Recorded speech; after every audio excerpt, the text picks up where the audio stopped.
Baik, Pak.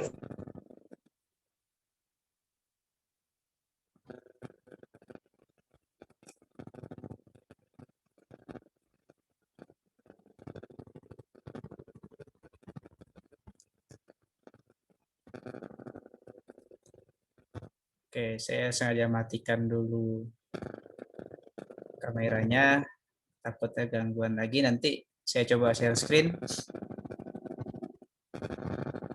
Apakah sudah muncul?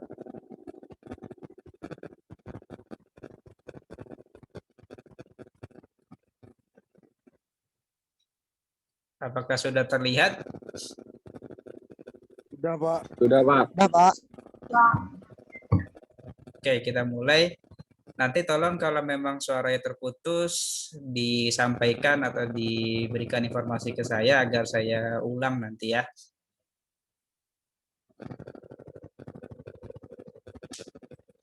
Oke.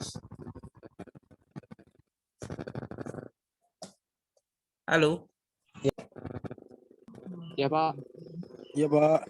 Ya, Pak. Oke, kita mulai. Jadi pada kesempatan ini saya akan memberikan penjelasan terkait struktur permukaan dan pergerakan mikroorganisme. Jadi sebelumnya pada pertemuan ketiga kita bahas dari awal domain utama yang akan kita bahas ada tiga, mulai dari yang mikroorganisme bakteri sampai dengan eukaria yang memang bersifat mikroskopik atau biasanya dia bersifat unisel atau memang secara urutan urutan secara kehadirannya di alam, dia menjadi salah satu mikroorganisme eukaria yang memang hadir pada awal-awal terbentuknya bumi. Jadi itu yang menjadi dasar, kemudian masuk ke mikroskopi, di bagaimana caranya kita melakukan pengamatan mikroorganisme, yaitu menggunakan ada beberapa peralatan optik. Jadi ada dua jenis mikroskop yang perlu kita ketahui. Kemudian mengenai ketika kita berbicara mikroorganisme, kita harus berangkat dari satu sel tunggal, di mana satu sel tunggal itu terdiri dari beberapa struktur kompartemensi, yang mana pada kesempatan kali ini kita akan membahas secara spesifiknya mengenai struktur permukaan suatu mikroorganisme. Jadi bagaimana adanya bentuk-bentuk atau struktur-struktur permukaan khusus pada suatu mikroorganisme yang nantinya akan memberikan peranan tertentu dan akan terkait juga terhadap permasalahan-permasalahan lingkungan yang ada kaitannya dengan mikroorganisme. Begitu pula nanti adanya struktur permukaan di suatu mikroorganisme juga menyebabkan bisanya terjadinya pergerakan dari mikroorganisme yang bisa bergerak, salah satunya karena adanya struktur permukaan khusus di suatu mikroorganisme. Jadi pada kesempatan ini beberapa poin utama yang akan kita bahas hanya dua hal ini saja, ya, berangkatnya dari struktur permukaan dan inklusi dan mengenai pergerakan mikroorganisme.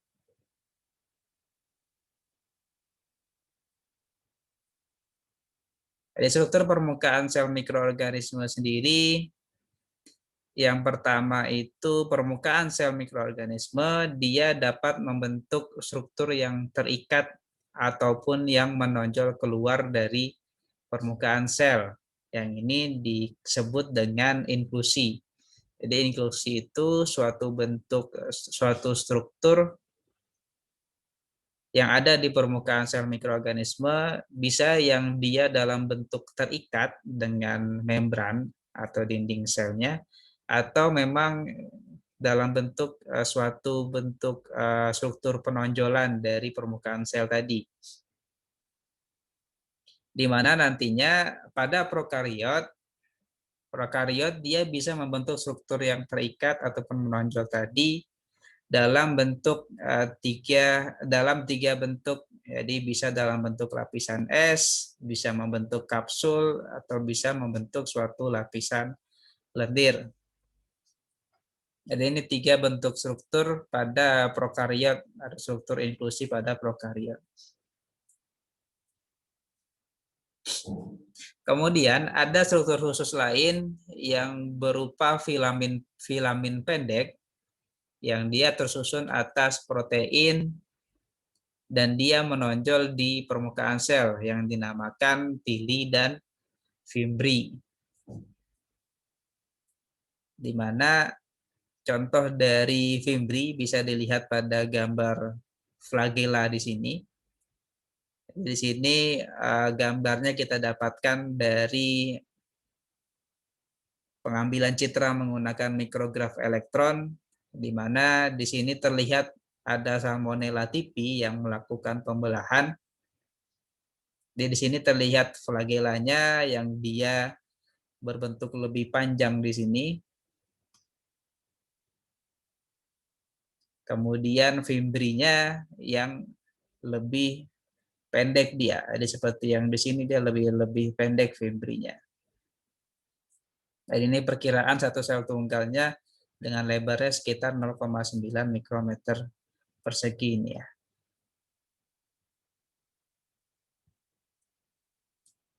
Kemudian selain tadi ada flagella, kemudian ada fimbri, pili sendiri dia berukuran lebih panjang dibandingkan dengan fimbri. Jadi dia di antara flagella dan fimbri nantinya. Kemudian beberapa fungsi dari struktur filamen pendek tadi, apakah itu fimbri ataupun pili, mereka kehadirannya itu memiliki beberapa fungsi tertentu. Jadi yang pertama dalam pelekatan sel, dalam pembentukan pelikel, dalam penyusunan suatu biofilm atau suatu lapisan tipis pada suatu kelompok mikroorganisme, kemudian pada proses konjugasi, dan konjugasi di sini ketika terjadi pemisahan atau pembelahan atau reproduksi suatu mikroorganisme, dan bisa juga dalam hal pergerakan. Sampai sini dulu apakah cukup jelas? Bisa kita lanjut?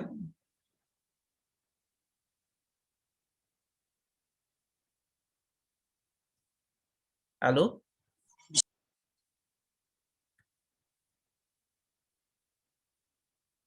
Oke, kita lanjut ya. Tolong nanti ingatkan saya kalau ada yang terputus agar bisa saya ulang. Baik, Pak. Baik, Pak. Oke. Selanjutnya, mengenai struktur yang terikat atau yang menonjol keluar dari suatu permukaan sel prokariot. Jadi yang pertama ada lapisan S, di mana lapisan ini adalah lapisan permukaan sel yang tersusun atas protein 2 dimensi. Biasanya ini bisa kita temukan pada bakteria dan archaea. Dan protein lapisan S sendiri dia membentuk kristalin dengan beragam simetri. Jadi nanti yang menjadi ciri khas dari protein atau lapisan S di sini adalah adanya bentuk-bentuk kristal yang nanti kristalnya ini apakah dia dalam bentuk heksagonal, tetragonal, ataupun trimetrik. Di mana lapisan S di sini akan berfungsi sebagai penapis selektif. Jadi untuk melakukan pengaturan molekul-molekul yang dapat melewati suatu permukaan sel prokariot. Jadi biasanya dia khusus untuk molekul-molekul kecil dan berfungsi sebagai pelindung terhadap sistem pertahanan inang. Jadi biasanya memang ini ada bakteri patogen. Jadi dia bersifat resisten sehingga dia tahan dari serangan inangnya. Berikut tampilan melalui elektron transmisi mikrograf lapisan S yang menunjukkan struktur parakristalin. Jadi di sini lapisan es dari Aquaspirillum serpens, di mana di sini ada lapisan esnya dalam bentuk heksagonal, yang memang ini umum kita temukan pada Archaea.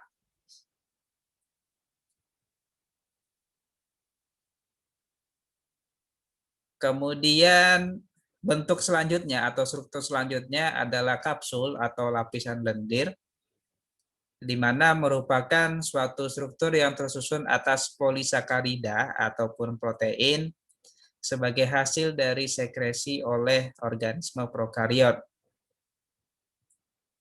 Jadi struktur dari kapsul sendiri bisa dalam bentuk yang tebal, yang mana nanti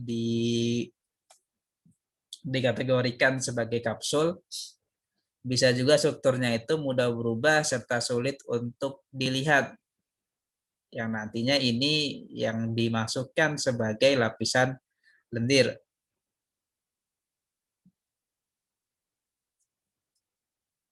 Kemudian, fungsi dari kapsul ataupun lapisan lendir sendiri yang pertama untuk pelekatan pada permukaan yang padat.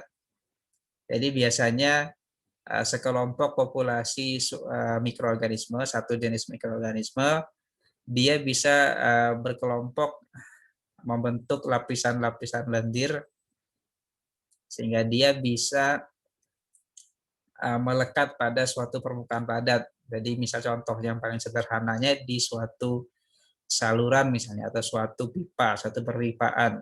Jadi jika diperhatikan selain memang adanya lumut, terkadang bakteri juga bisa dia menempel pada permukaan padat tadi dengan membentuk suatu lapisan lendir.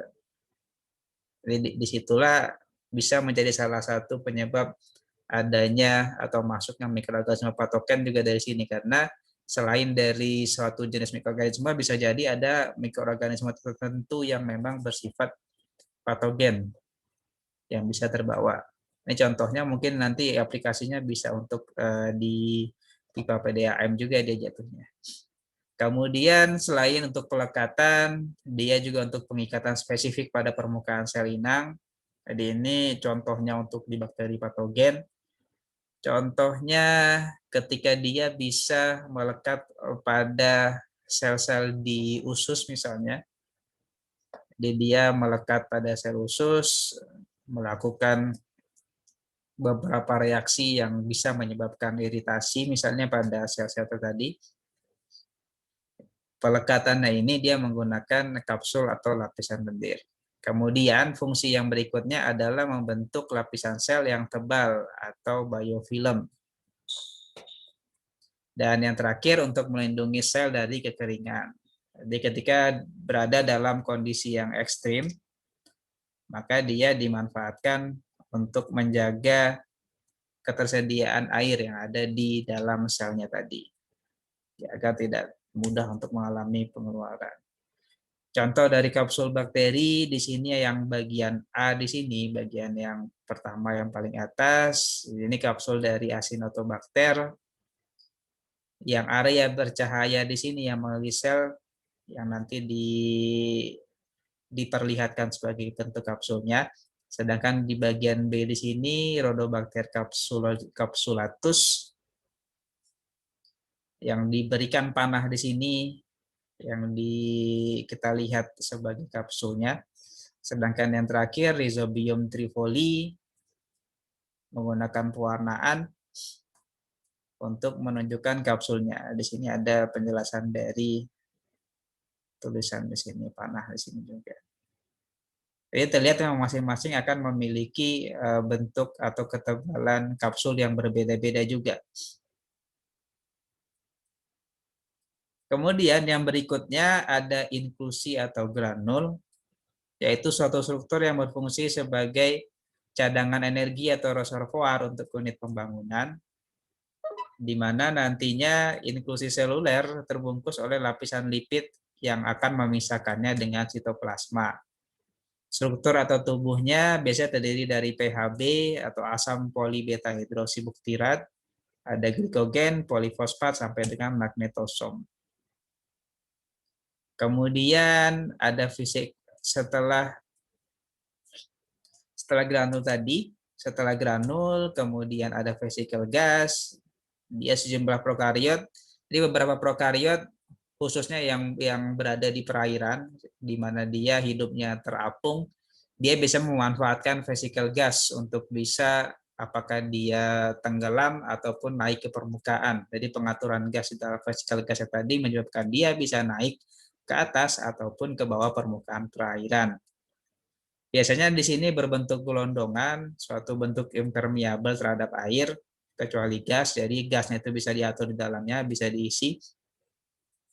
Dan vesicle gas ini terdiri dari dua protein yang berbeda biasanya. Kemudian contohnya pada bakteri fototrof hijau dan ungu, serta beberapa bakteri non-fototrof yang hidup di perairan. Jadi ini contoh gambar vesicle gas Cyanobacter anabaena dan microcystis yang di bawahnya. Ini anabaena, sedangkan yang ini microcystis. Kemudian protein utamanya tadi kan saya sampaikan ada dua, yaitu ada GVPA dan GVPC, di mana yang A di sini protein kecil, kaku, dan hidrofob, di mana biasanya 97% total proteinnya adalah GVPA, sedangkan yang C jumlahnya lebih sedikit untuk memperkuat vesikelnya. Susunan kedua tadi yang membedakan antara organisme seperti yang tadi di anabaena dan microcystis jika dia berbeda bentuknya, karena dari susunannya berbeda. Ini contoh secara arsitekturnya suatu vesicle gas, ini gambaran di mikroskop, ini secara strukturalnya bagaimana GVPA dan C-nya bisa saling menyusun. Yang berikutnya ada endospora. Endospora ini suatu sel yang terdiferensiasi, resisten panas, sulit dihancurkan baik itu secara kimia ataupun secara fisika. Terbentuk karena proses sporulasi bakteri, sehingga dia bisa terbawa oleh angin, air, dan masuk ke pencernaan hewan. Secara biologis, fungsinya sebenarnya untuk melindungi sel dari cekaman suhu ekstrim, kekeringan, dan kekurangan nutrisi. Biasanya dibentuk oleh bakteri yang hidup di tanah, apakah itu Bacillus ataupun Clostridium. Ini memang menjadi dua bakteri yang menjadi salah satu penyebab juga beberapa makanan yang bersumber dari tanah. Kemudian dia bisa tahan pada suhu 150 derajat, meskipun sebagian di 120 dia mati. Strukturnya lebih kompleks dibandingkan dengan sel vegetatif, dan dia akan tetap dorman hingga beberapa tahun dan dapat kembali menjadi sel vegetatif melalui tahapan aktivasi, germinasi, dan pertumbuhan. Jadi contoh struktur endospora bakteri, di sini Bacillus megatherium yang di A, Bacillus subtilis yang di B. Kemudian bagaimana dengan pergerakan mikroorganisme? Pergerakan sendiri sebenarnya ini karena adanya respon nutrien ataupun rangsangan yang menjadi stimulus pergerakan. Contohnya pada penggunaan flagela yang merupakan struktur khusus pada prokariot yang ukurannya itu sekitar 20 nanometer. Dia sebenarnya kalau diperhatikan lebih detail lagi dalam bentuk helix atau pipi berupa subunit protein flagellin, yang sehingga dia bisa melakukan pergerakan-pergerakan tertentu. Molekul flagellin di sini disintesis dari dalam sitoplasma, kemudian dilewatkan ke dalam suatu saluran diameter 3 di filamen yang nantinya akan menjadi flagellanya. Bentuk dari flagella sendiri ada yang polar, Lofotrichus, Amphitrichus, dan Petriticus. Kemudian pergerakannya sendiri bisa gerak lurus dan lambat, bisa cepat berputar dan mencambuk. Jadi ini contohnya Peritricus, itu dia gerakannya gerak lurus lambat, yang cepat berputar dan mencambuk ini yang polar. Sedangkan gerakan yang lain yang tergantung nutrien, rangsangan yang lain itu dari kemotaksis dan fototaksis. Ada yang ingin ditanyakan?